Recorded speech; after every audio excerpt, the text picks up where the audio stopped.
आज माताएं महाव्रत रह करके छठ मैया का पिता पुत्र की लंबी आयु के लिए सूर्य नारायण की पूजा करते हैं। आज पवित्र भूमि ब्रह्म सरोवर के ऊपर हजारों की संख्या में माताएं यहाँ पर अपने पिता पुत्र की लंबी आयु के लिए पूजा अर्चना करने के लिए यहाँ आई। सभी माताओं को बहुत बहुत बधाई और शुभकामनाएं देता हूँ। जो सूर्य नारायण की इस ब्रह्म सरोवर के तट के ऊपर हजारों की संख्या में माताएं जिन्होंने सूर्य नारायण देवता की पूजा अर्चना की है, मैं सभी को बहुत बहुत बधाई और पूरे प्रदेशवासियों को देशवासियों को मैं बहुत बहुत बधाई और शुभकामनाएं देता हूँ। ये एक भारत श्रेष्ठ भारत की झलक अगर कहीं पर दिखाई देती है इन महापर्वों में हमें दिखाई देती है जब हम मिलकर के परिवार सहित इन पर्वों को मनाते हैं। मैं सभी को इस छठ मैया के महापर्व की बहुत बहुत बधाई और शुभकामनाएं देता हूँ।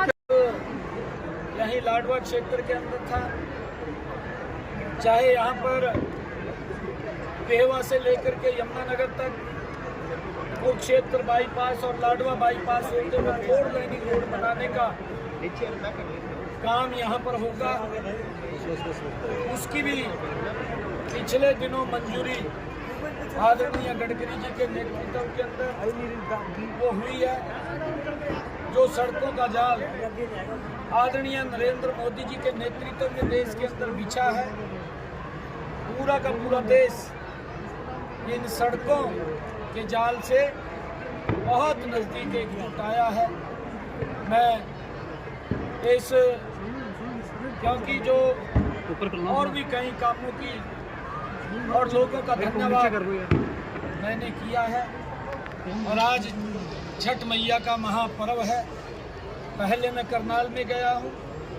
करनाल के अंदर भी हमारी सरकार ने वहाँ पर पवित्र घाटों का निर्माण, ताकि हमारे जो उत्तरांचल के सभी भाई बहन हैं जो बड़ी आस्था से इस महापर्व को मनाते हैं, उन घाटों का निर्माण भी हुआ है। चाहे पानीपत के अंदर है, फरीदाबाद के अंदर है, पलवल और चाहे यमुनानगर के अंदर है।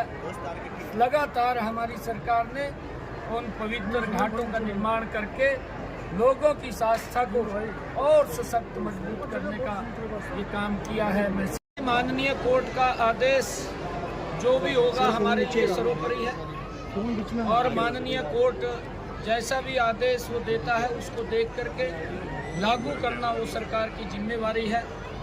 जो कोर्ट ने आदेश दिया है, क्योंकि अभी आपके माध्यम से मुझे इस बात का पता चला है और जो भी आदेश होगा उसका पालन करें। ये बात कह रहा हूँ क्योंकि खाद की कोई कमी नहीं है। पिछले वर्ष जितना खाद अब तक आया था उतना खाद अब तक हरियाणा के अंदर पहुँच चुका है। जो भी और कमी है उस कमी को लगातार हम पूरा कर रहे हैं। किसान को हम DAP की खाद की कोई कमी ना रहने देंगे, क्योंकि जो यूक्रेन और रसिया का युद्ध चल रहा है उसके कारण से रास्ता जो डाइवर्ट हुआ है और रास्ते के कारण वो थोड़ी देरी उसके अंदर आई है। और हम शीघ्र ही, क्योंकि लगातार उसका सर्कुलेशन बना हुआ है, खाद की कोई कमी नहीं है, खाद पहुंच जाएगा। और अभी भी देखिए थोड़ा धैर्य, मैंने पिछले दिनों भी ये बात कही थी कि हमारे किसानों को पैनिक लेने की आवश्यकता नहीं है, धैर्य रखने की आवश्यकता है और खाद की कमी नहीं है। जो मैंने कहा है कि पिछले वर्ष जितना खाद हमारे पास आया था उतना खाद हमारे पास अब तक पहुंच चुका है और खाद की अगर आवश्यकता होगी धीरे धीरे करके वो भी पहुंच रहा है। देखिए, कांग्रेस झूठ की राजनीति करती थी और कांग्रेस की उस झूठ की राजनीति को अब पूरे देश से नकार दिया है, क्योंकि कुछ दिन झूठ चलता है।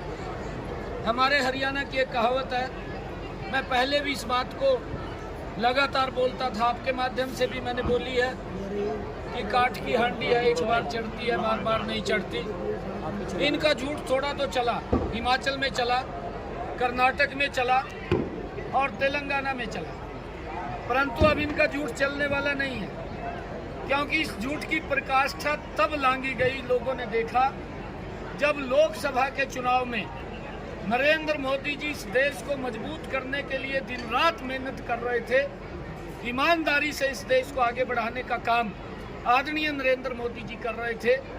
कांग्रेस ने डॉक्टर भीमराव अंबेडकर जी के उस पवित्र संविधान की बुक को उठा करके लोगों के बीच में जिस प्रकार का भ्रम और झूठ बोलने का काम किया, लोगों ने अब उनके चेहरे को पहचान लिया है। अब कांग्रेस का वो चेहरा, वो झूठ का नकाब उतर चुका है। अब देश और प्रदेश के लोग उनकी बातों में आने वाले नहीं है। हरियाणा के अंदर कांग्रेस का सुपड़ा साफ कर दिया और अब महाराष्ट्र और झारखंड के अंदर भी कांग्रेस का वहाँ के लोग सुपड़ा साफ करने वाले हैं, क्योंकि झूठ लंबा नहीं चलता, ये थोड़े समय चलता है और इसका नुकसान देश को भी होता है और लोगों को भी होता है। डीएपी की